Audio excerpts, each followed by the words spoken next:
मसूरी में chiffon court से ropeway के लिए भूमि खाली करवाने के बाद वहां रह रहे गरीब निर्बल वर्ग के मजदूरों के आवास की स्थायी व्यवस्था को लेकर व्यापार संघ के अध्यक्ष रजत अग्रवाल के नेतृत्व में शहीद स्थल पर धरना प्रदर्शन किया गया। वहीं चेतावनी भी दी गई कि अगर इन मजदूरों के लिए स्थायी निवास की मांग शीघ्र ही पूरी नहीं होती तो मजदूर सड़कों पर उतरेंगे और भूख हड़ताल भी करेंगे। वहीं इस मौके पर व्यापार संघ अध्यक्ष रजत अग्रवाल ने कहा कि 24 अगस्त को शिफन कोर्ट के मजदूरों को हटाने की कार्रवाई प्रशासन और पालिका ने की थी, जिसका विरोध किया गया था। साथ ही उन्हें 10 सितंबर तक का समय दिया गया और 11 सितंबर को इन मजदूरों के आवास तोड़ दिए गए, लेकिन आज तक इन मजदूरों के स्थायी निवास की कोई व्यवस्था नहीं की गई।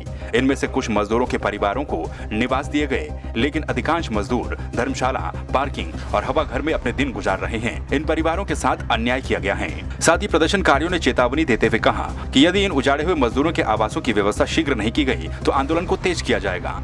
इसके लिए सड़कों पर आकर प्रदर्शन किया जाएगा और जरूरत पड़ी तो भूख हड़ताल भी की जाएगी। देखिए, 24 अगस्त का एकाएक ऑर्डर जिसने पूरे मसूरी को हिला दिया, गरीब परिवारों को उजाड़ने का जो ये ऑर्डर सरकार द्वारा दिया गया था, उसके संदर्भ में 10 सितंबर तक का शिफन कोर्ट निवासियों को समय मिला। लेकिन खेद की बात है कि 11 सितंबर को समस्त शिफन कोर्ट वालों के मकान तोड़ दिए गए, 84 परिवारों को बेघर कर दिया गया और सरकार द्वारा इनकी अस्थायी व्यवस्था, किसी भी प्रकार की कोई व्यवस्था नहीं करी गई।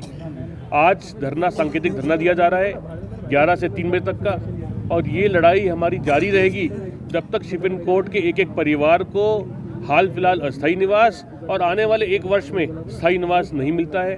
क्योंकि ये सब जो हमारे शिफन कोर्ट के निवासी हैं, हमारे परिवार हैं, ये मसूरी के निवासी हैं। ये मजदूरी करके, फेरी लगा के अपना कार्य करते थे, और इन गरीबों के साथ इस प्रकार से अन्याय होना मानव संवेदनाओं की हत्या है और मानव हक की हत्या है।